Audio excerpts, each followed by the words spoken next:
Hello, everybody. Welcome back to Spill the Goods. I'm Christina, And I'm Jess. and we're back for episode 2. Hope you enjoyed episode 1 and learned a little bit about us. But we are jumping right in to topics with episode 2. Yes, we What are. are we talking about today? We're going to talk about budgets. Budget. Everybody loves a good budget conversation. And We've got a budget. yeah, we do. I mean, we all sit down and we figure it out for ourselves at our houses, and the city has to do the same. So, Where do you sit down and talk about your budget? I sit right here where we're sitting at the kitchen table. Oh my God. Yes. No, we're usually in the living room because I'm like about to have a panic attack. No. We're talking about budgets though for the city. The BOMA just met. The BOMA, is the Board of Mayor and Alderman, and that is just kind of how we colloquially. I don't know. It's a mouthful if you say it every time. It is. It's just a lot. So we call it the BOMA, so that's what we're referencing when we say that. But the BOMA just met last night. They had their first meeting after the public hearing for the city budget. And yeah, we're going to talk a little bit about Manchester's budget, how it gets created, what kind of are the next steps, what happened last night at the meeting, and what does that mean moving forward. So yeah, Christina did a lot of research on budgets, and in particular New Hampshire's budget and how it gets created. So I'm thankful for her, and she's going to have some good info for us, I think, from some very reliable folks up at New Hampshire Fiscal Policy Institute. So yes, they just released a very interesting report. If you got some extra time, I would highly recommend reading it. We'll put the link in the show notes for you so you can check it out. But before we get into the budget, we should probably talk about property taxes because in New Hampshire, we are only one of 2 states that has no income tax and no sales tax. So everything that the state does is funded by property taxes. Alaska, interestingly, although on the other side of the country, is the only other state with no income or general sales tax, which I was surprised to know. But Alaska has a lot of oil, and so I have to imagine that makes up for some of that. Sure does. So it takes a little bit of burden off of the property owners who are paying taxes because they're getting a lot of money from oil. That's right. So that leaves New Hampshire uniquely positioned to put all of the burden on property owners for everything that happens in your state and city. So that's where we're at. Yeah. That's where we're at. Everybody, wants their taxes to go down, but I just don't ever see that happening. Costs for things are never going to go down. They're just going to go up. People are just going to have to keep spending, more money to turn a plow on or to salt their roads or to, I don't know, where's some other things? Drawing a blank here. Like for the city, or you mean just personally? Just like for the city? I mean, just regular maintenance and upkeep in terms of like traffic lights. I mean, school buses keep costing more, fire trucks keep costing more. Yeah, right. I know. All of the vehicles that the city needs, along with just staff too, right? We have city employees that we have to pay. We want to pay them well, and we want to pay them fairly, but also competitively, right? We don't want to lose out on potential employees just because we as a city can't compete with, Bedford or Nashua or Concord or something like that. So that's right. Yeah. One other fun fact about New Hampshire's property taxes is they are some of the highest in the country. I don't know if you're shocked by what we just told you, given that we pay for everything in the state with property taxes. It would, stand to reason we pay the highest, one of the highest in the country. So that's good. You might pay lower taxes somewhere else on your house, but you're also paying sales tax and your income tax. So your tax burden overall is probably the same. It just is dependent on where it comes from. Right. And it's, and like you said earlier, it's uniquely dependent on property owners. This is a property owner issue. I mean, people who rent also, yes, because rent may go up in response to property taxes Your and things like landlord has that. property Your tax. because Yep. your landlord has property taxes, so, Yep. but it is still an interesting position that we're in as a state. Um, So yeah. how do we decide what property taxes are gonna be? Can you explain that to us? Well, uh, we have a budget process, right? Every year, um, right around kind of December, January, people start talking about the budget for the upcoming fiscal year. And so the people understand the state fiscal year runs July 1 through June 30. So it's a little off cadence from the federal fiscal year, which is October 1 through September 30. But so state fiscal year basically runs that way. We have a budget, and that starts to get crafted somewhere towards the beginning of the calendar year. So in Manchester, um, and this is kind of unique to Manchester because towns around us have a little different setup. But in Manchester, the BOMA, the Board of Mayor and Aldermen, have really final say over what the budget looks like and what sort of tax increases or decreases there may be. Um, and the school board in Manchester puts forward a proposed budget Mhm. every year for the BOMA to and the mayor to look at and say, yay or nay. This year they put forward three different ones. They put forward a tax cap compliant budget, which we'll talk about tax cap a little bit here in a minute.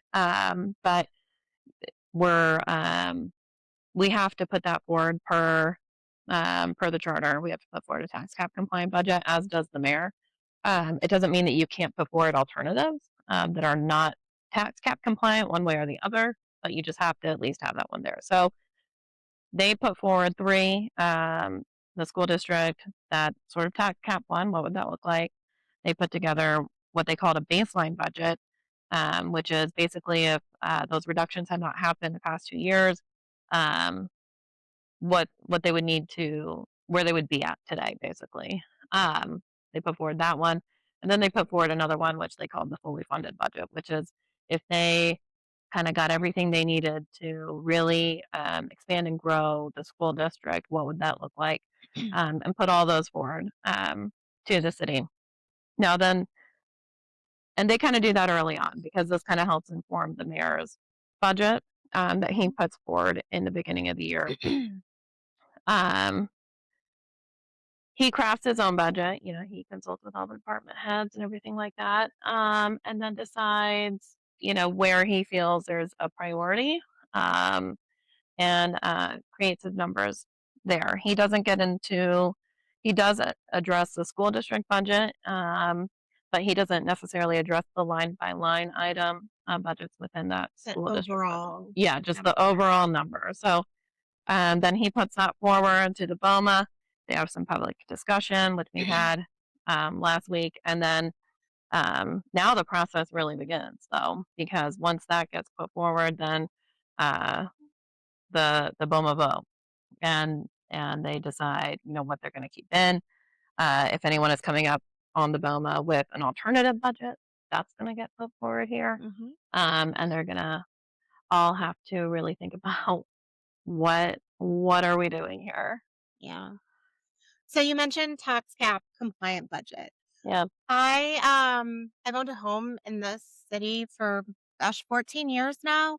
I will be honest, I didn't know what the tax cap was until the last 3 or 4 years. Mhm.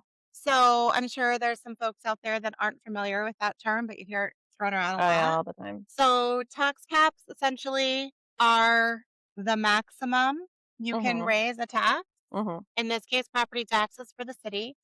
Um, and it just limits that to the inflation Mhm. number, essentially. So it's a limit on your tax amount, but it's also a limit on how much you can then pull in Yep. to spend. So it's also a revenue limit. Because remember, all of our revenue comes from our property taxes. Yeah. So we're limiting how much you can increase them, which which means we're limiting how much you can raise.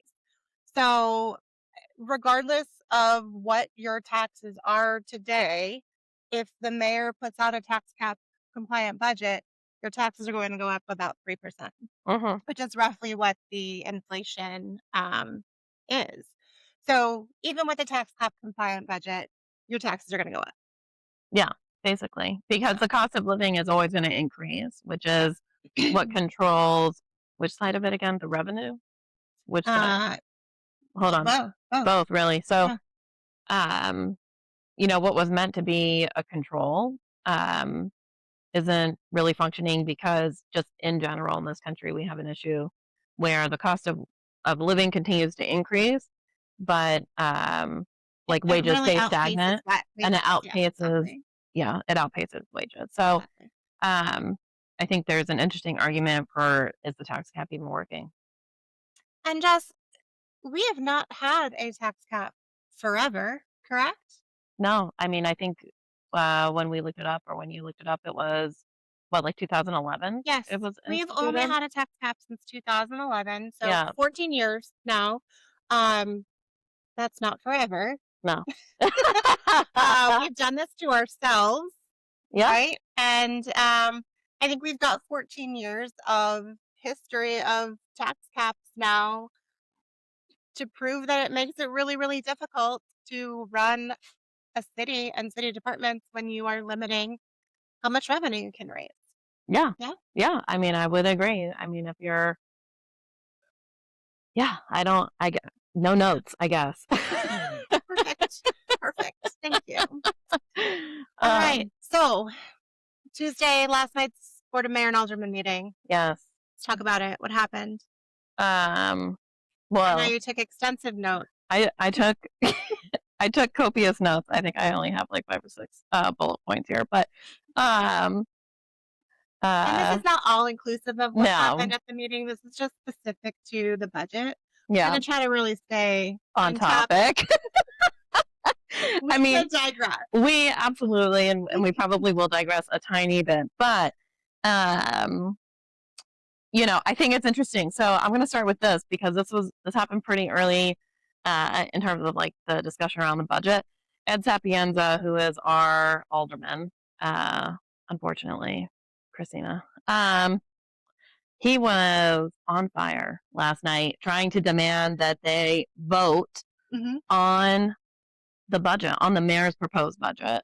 Right. Um, he wanted to suspend the rules, Yep. in order to make that vote happen, which, we learned, through discussion with the clerk who was there, not us personally, but like the clerk was, talking and reading the rules. As this was going on, that, um, they couldn't suspend the rules for this particular item, because the charter dictated, um, A waiting period. a waiting period, and Hmm. that it had to lay over, and, that you couldn't suspend the rules for this. So Right. just let's just start there. That, like, people are very anxious to get this going, and rightfully so, right? I think, Yeah, to be fair, we joke, but to be fair, the implication of yeah, the budget cycle, yeah, as it doesn't sync up with the rest of, the state, it has real implications for yeah, staff, for staffing. yeah, The school year is coming to an end. A lot of surrounding school districts are hiring and staffing for next year. Their budget cycles are complete already, hmm, and we're behind them. So yeah, if something were to happen with our budget that would change staffing levels, right, we're putting our current staff at a disadvantage to um for employment next year, really. I essentially. mean, So truly, I mean, I'm gonna give them the benefit of the doubt. It came from a good place, I hope, to try yes, to to try to suspend the rules.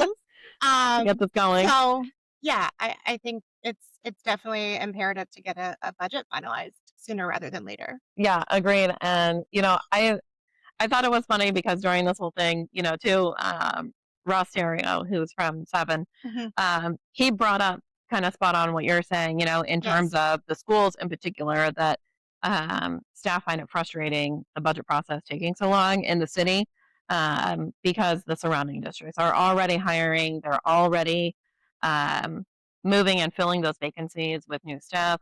But then also, like you suggested, right, just about their own position and their own job security. What is that Yeah, going to look like for next year? And do they want to risk staying around during what, I feel like we always call it a tight budget season, but truly like during a season where, the state is not helping us and we are not helping ourselves, and what is going to happen um, has real consequences for the mhm, folks who work for the city and for the schools.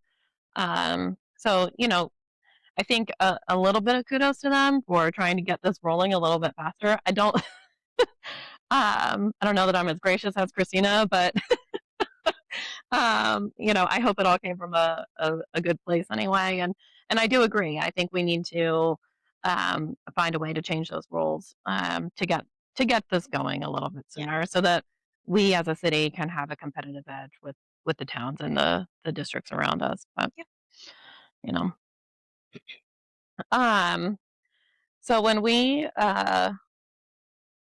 were there, you know, um, I'm trying to think about what else was kind of brought up. Dan O'Neill brought up that they're losing some staff right there in town, and I think that some retirements, granted, some are retiring, but the head of HR is leaving, and this is mhm, kind of an unusual thing in one term. But I wonder sometimes too, if that also has to do with this budget process, that like um, we don't move quickly enough as a city, and yeah, we really need to try to fix that. But um, in terms of that,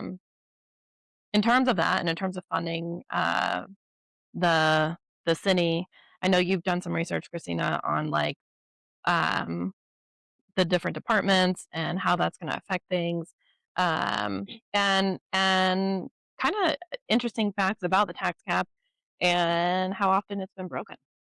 yeah. Let's talk about the budget first. The budget that's proposed from the mayor right now, it's underfunding the budget requests of every single department except for police.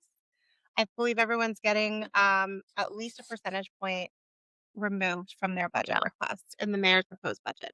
So what does that mean for you as a city citizen, as a taxpayer, as a resident? So I mean your taxes pay for city roads. So hmm, DPW is not getting the requested amount that they were looking for.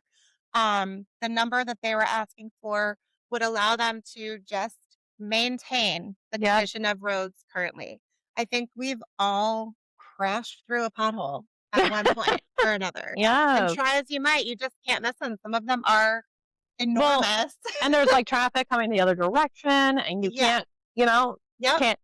So, if the mayor's budget passes as it is, your roads are not gonna get any better. They're not gonna No, stay the same level of disrepair, and they're likely going to get much worse. yeah, So, I if you hit a pothole just right, just wrong, I don't know how to say anything about it, you could have to repair your car. So yeah, that's a real dollar cost impact to you. Um, Salting, sanding, plowing, right, city roads, all funded by that.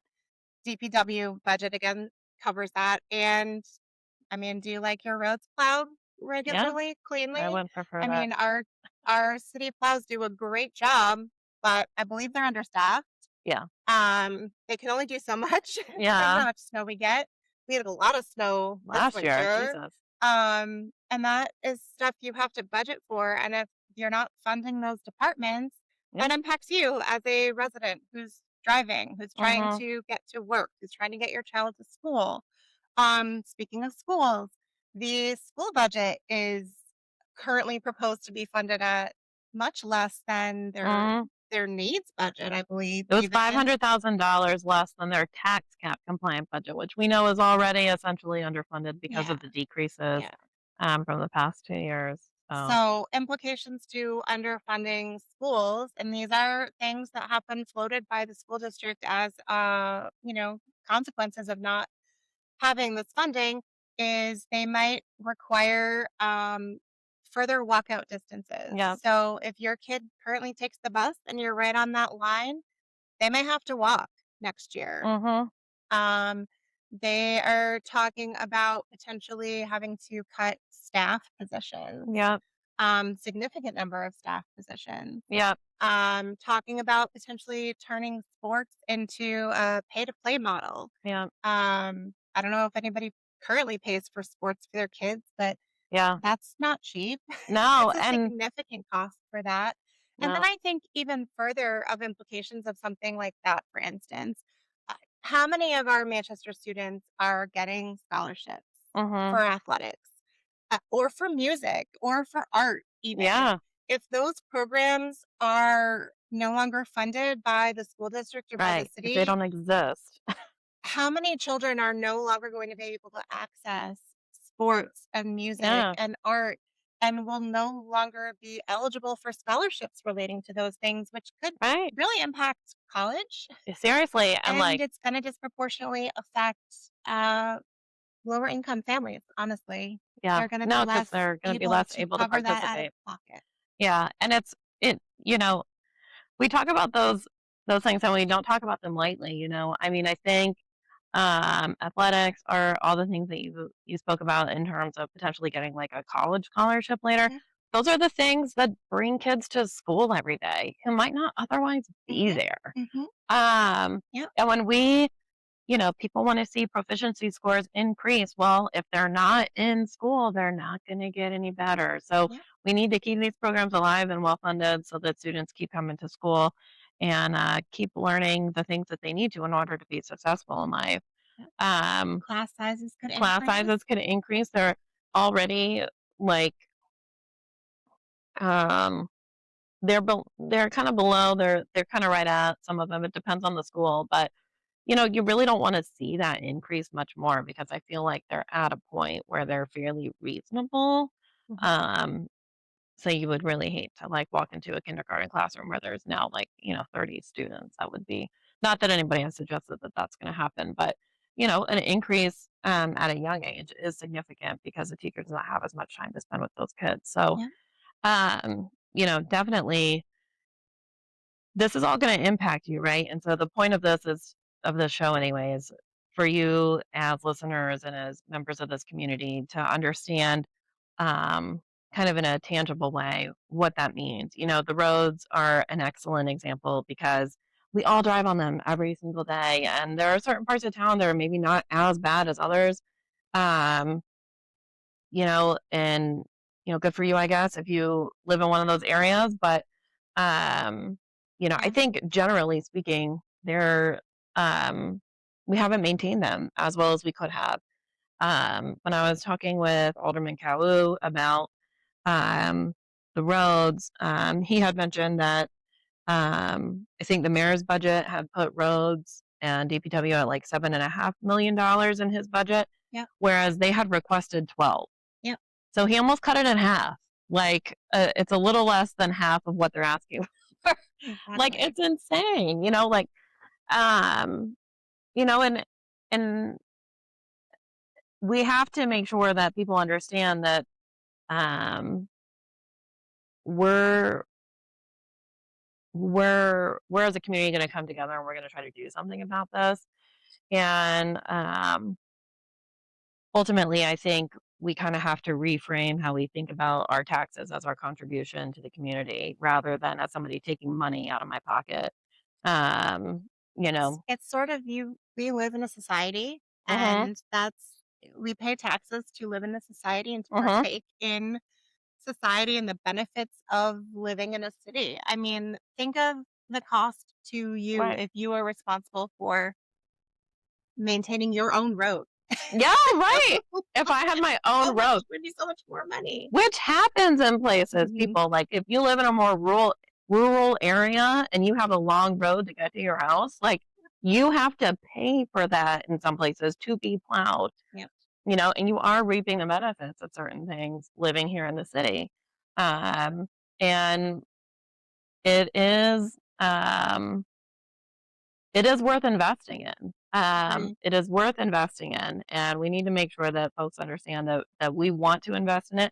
And alternatively, um, we have to remember that our vote in every election is how we say we like or we don't like what's happening in the city. We like or we don't like what our aldermen or school board members are saying and doing. And if I we don't, I agree, and I was just gonna say, everybody that was elected to the Board of School Committee yep, ran on strengthening public education, yep, and absolutely. they won overwhelmingly Oh yeah, against the alternative candidates. The absolutely. city wants education funded, Agree, and I would say that was echoed as well with many of the people that were elected to the Board of Mayor and Alderman as well. agree, They ran on strengthening public education, so agree. it is something that the city wants to do. Absolutely. Um, I will just say, so we could talk forever yeah, about we this, could. We obviously, but just some other things we wanted to share here. Manchester, we've got the lowest, on average, property tax bill of mhm, the surrounding cities to us. yeah, So we pay, on average, less than the person who lives in Bedford or Londonderry or Goffstown pays. mhm, Additionally, the percentage of our property taxes that gets put towards education yeah, is the smallest yeah, percentage out of all of the surrounding towns as yep, well. yep. So we're paying less and then we're paying less Right. towards education. But even just paying less towards everything the city has to fund. Yeah. And we're bigger than all of those surrounding towns. Right. So that's a little frustrating to hear. And the other thing I wanted to share too, I know we mentioned that even with a tax cap compliant budget, your taxes are going to go up about 3%. Yeah. On average, the average taxpayer, obviously this is going to be different. Everybody's got Sure. Yeah. a Everybody's unique unique situation. situation. But on average, if you were to double that 3% increase and make it a 6% increase to taxes, Yeah. the average, based on the average cost, it would be less than $300 a year. Yeah. And And we could fund our roads, we could fund our cities, we could hire our staff up our city hall. I mean, right. I feel like one of those for less than $1 a day, you I too do could support. too. Oh But my like God. When I was honestly, thinking for about less that, than $300 a year on average, you could that's a support your very public small schools. You could amount support on a your fire large department. scale Yes. to have what we really should have in our city. Yes, yes, and it's so funny that you said that you thought about that because I literally thought about the same thing, Or like like the Sarah those save McLachlan commercial yes, with the poor or dogs. the Save the Children commercials too Yes. for like less than a dollar, and I'm like, yes, I feel like, Yeah. Dr. Parr at, the public hearing for, Mhm. the budget last week, he brought a flyer, and he's, for those of you who don't know, he is the school board member from Ward 2, and he's also a professor over at St. A's, but, so super intelligent guy. He brought, a sheet with some facts, but one of the facts was, on average, this would cost the average homeowner somewhere around 300, $400,000 in Manchester, $16 more a month to do 6%. $16. So so for $16 a month, you too could support your public education. Yeah. So Um millennials, just make coffee at home, save that $16. If you're not a millennial, now is a good time to maybe start that habit. Coffee at Yeah. home, no avocado toast. We can fund our city. No So avocado toast. No. we are getting to almost the end of our time here. There's Yes. two more things we just need to Alright. talk about. Yes. So Let's do it. remember we talked about the tax cap, Yeah. self-inflicted, self-imposed, only been around since 2011. So in the 14 years we've had a tax cap in place, how many times do you think we've broken the tax cap? I know the answer, but just for suspense, I'm gonna say, like, maybe twice. No, wrong. 5 times. We have God. broken the tax cap 5 times, and most recently in 2022. Yep, So for math nerds, data nerds, yep, 36% of the time that we've had a tax cap, it's been broken. cool. So precedent, there's precedent for this. The Yeah, voters in the past have decided the tax cap is going to make things worse in the city and we need to raise more money. yeah, yeah. So there is precedent, All right. absolutely. Last thing we want to wrap up with, call to action. What can you Mhm. do? What should you do? If you haven't already and you didn't already speak at the budget meeting and you're looking for something else to do, you can always go to a board of mayor and alderman meeting and Yep. speak up. You Yep. can reach out to the alderman and the alderman at large. Don't forget about them. We've got Yes. 14 aldermen in the city that you can reach out to. Yep. Tell them don't vote to pass this mayor's current budget. Tell them where you want your dollars spent. Tell them what is important to you. It's Yep. your money that you're paying Yes. to the city. How do Yes. you want it spent?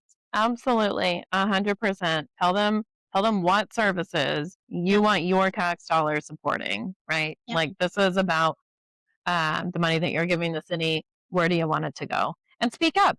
It doesn't have to be fancy. It doesn't have to be long. No. I mean, honestly, like their phone numbers are also online. We'll put the link to We their will, contacts. You can find out who yeah, your alderman is if you don't know. yep, They'll have their email addresses on there as well, so you can yeah. reach out to them. Send them a text. Send them a text if you don't feel comfortable giving them a call or sending an email if that feels too formal. Send a text and just say, hey, like I'm so and so. I live in your ward, and I just wanted to say, I don't really support the mayor's budget, or I want DPW to be funded at a better rate, or whatever the case may be. I want fire to get I more want fire money. to have more money so Yeah, they can come you know, take respond. care of me when I have an accident and I Yep. need an Yep. ambulance. So absolutely tell them where you want your money to go. Be involved. Um, you know, and yeah, get in touch with them. Come to a meeting, whatever. But Yeah. pay attention. Remember that this is personal, and you should all be taking it very personally. Well done. Yeah. All right. All right, Well, that's it for us tonight. episode 2 done.